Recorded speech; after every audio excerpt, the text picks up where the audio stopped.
ఓం నమ శివాయ. కార్తీక పురాణం 24వ అధ్యాయము. అంబరీషుని ద్వాదశీ వ్రతము.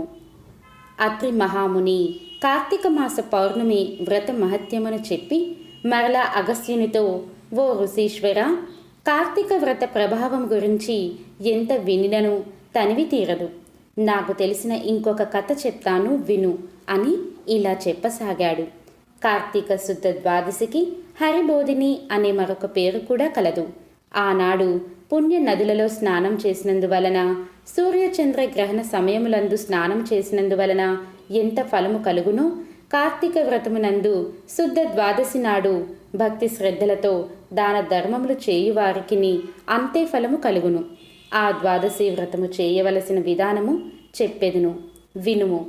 కార్తీక శుద్ధ దశమి రోజున పగటిపూట మాత్రమే భుజించి, ఆ మరునాడు అనగా ఏకాదశి రోజున పూర్తిగా ఉపవాసం ఉండి, ద్వాదశి ఘడియలు వచ్చిన తరువాతనే భుజింపవలను. దీని మహత్యమును వివరించే ఒక కథ కలదు, చెప్తాను విను అని ఇలా చెప్పసాగాడు. పూర్వము అంబరీషుడు అనే రాజు గొప్ప విష్ణు భక్తుడు, ద్వాదశి వ్రత ప్రియుడు. అంబరీషుడు ప్రతి ద్వాదశి నాడు తప్పకుండా వ్రతము చేసేవాడు. ఒక ద్వాదశి నాడు ద్వాదశి ఘడియలు స్వల్పముగా ఉండగా, ఆ రోజు పెందలకడనే వ్రతమును ముగించి బ్రాహ్మణ సమారాధనకు సిద్ధముగా ఉన్నాడు. అదే సమయమున అచ్చటకు కోప స్వభావుడగు దూర్వాసు మహాముని రాగా, అంబరీషుడు ఆ మునిని గౌరవించి ద్వాదశి ఘడియలలో భోజనమునకు రమ్మనమని కోరాడు. దూర్వాసుడు అందుకు అంగీకరించి సమీపమున గల నదికి స్నానమునకే వెళ్ళాడు. ఆ విధంగా అంబరీషుడు ఎంతసేపు వేచి ఉన్నను దూర్వాసుడు రాలేదు. ద్వాదశి ఘడియలు దాటిపోవచున్నవి. అంబరీషుడు ఏమి చేయాలో తోచక తనలో తాను ఇంటికొచ్చిన దుర్వాసుని భోజనమునకు రమ్మని పిలిచి తిని, ఆ ముని నదీ స్నానమునకు వెళ్ళి ఇంతవరకు రాలేదు, బ్రాహ్మణులకు ఆతిథ్యము ఇచ్చెదనని మాట ఇచ్చి భోజనం పెట్టకపోవుట మహాపాపము, అది గృహస్థునకు ధర్మము కూడా కాదు. ఆయన వచ్చే వరకు ఆగినచో ద్వాదశి ఘడియలు దాటిపోవును, వ్రతభంగము అగును. ఈ ముని మహాకోప స్వభావము కలవాడు. ఆయన రాకుండా నేను భోజనం చేసినచో నన్ను శపిస్తాడు. నాకు ఏమీ తోచకున్నది. బ్రాహ్మణ భోజనము అతిక్రమించరాదు.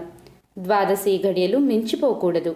గడియలు దాటిపోయిన తరువాత భుజించిన హరిభక్తిని వదిలిన వాడును అగుదును. ఏకాదశి నాడు ఉన్న ఉపవాసము వృధా అగును. ద్వాదశి విడిచి భుజించిన భగవంతునకు భోజనం చేసే దూర్వాసునకు కోపం వచ్చును. అది యునుగాక ఈ నియమమును నేను అతిక్రమించినచో వెనుకటి జన్మలయందు చేసిన పుణ్యములు నశించును. దానికి ప్రాయశ్చిత్తము లేదు అని ఆలోచించి బ్రాహ్మణ శాపమునకు భయం లేదు. ఆ భయమును శ్రీ మహావిష్ణువే పోగొట్టగలడు. కావున నేను ద్వాదశి ఘడియలలో భోజనం చేయుటయే ఉత్తమము. అయినను పండితులతో పెద్దలతో ఆలోచించుట మంచిదని సర్వజ్ఞులైన కొందరు పండితులను పిలిపించి వారితో ఈ విషయం అంతయు చెప్పాడు. అంతటా ఆ ధర్మజ్ఞులైన పండితులు ధర్మశాస్త్రములు పరిశోధించి విమర్శ ప్రతివిమర్శలు చేసుకొని దీర్ఘముగా ఆలోచించి, మహారాజా, గృహస్థుడు ఇంటికి వచ్చిన అతిథి తక్కువ జాతివాడైనను భోజనము పెట్టెదను అని చెప్పి వానికి పెట్టకుండా తినరాదు. అందులోనూ వేదాంగ విద్యా విశారదుడును మహాతపస్శాలియు సదాచార సంపన్నుడును అయిన దూర్వాస మహామునిని భోజనమునకు పిలిచి అతనికి పెట్టకుండా తాను భుజించుట వలన మహాపాపము కలుగును. అందువలన ఆయుక్షీణము కలుగును. దూర్వాసునంతటి వాణిని అవమానించిన పాపము కూడా రావచ్చును. అతిథి ఏ జాతి వాడైనా గౌరవింపతగ్గవాడే. అందులోనూ దూర్వాసుని వంటి మహాత్ముని అధిగమిస్తే విప్రుని అవమానించినట్టు అవుతుంది. ఆ అవమానం వల్ల సిరి సంపదలు, ఆయువు అన్నీ నశించిపోతాయి. సర్వం శూన్యం అవుతుంది. కానీ దూర్వాసుడు చేసిన పని కూడా ఏమీ బాగోలేదు. అన్ని ధర్మాలు తెలిసిన పెద్ద మనిషి ద్వాదశి పారణకు వస్తానని చెప్పి రాకుండా ఉండడం చాలా పొరపాటు, అధర్మం కూడా. కానీ ఏమి చేయాలో ఏమీ తోచడం లేదు. ఏమి చేసినా అతనిని అవమానించడమే అవుతుంది. అతిథిని అవమానించిన వానికి ప్రాయశ్చిత్తం లేదు. ఆ విధంగానే ద్వాదశి పారణ చెయ్యని వానికి ప్రాయశ్చిత్తం లేదు.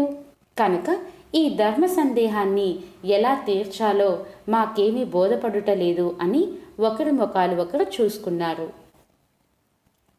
ఇది స్కాంద పురాణాంతర్గత వశిష్ఠ ప్రోక్త కార్తీక మహత్యమందలి 24వ అధ్యాయము 24వ రోజు పారాయణము పూర్తి అయినది. శివార్పణం. నేను చేసే ప్రతి ఆడియోస్ మీరు యూట్యూబ్లో వినాలి అని అనుకుంటే గురుదేవ దత్త ఆడియోస్ అని యూట్యూబ్లో ఉంటుంది. అందరూ వినగలరు, సబ్స్క్రైబ్ చేయగలరు. స్వస్తి.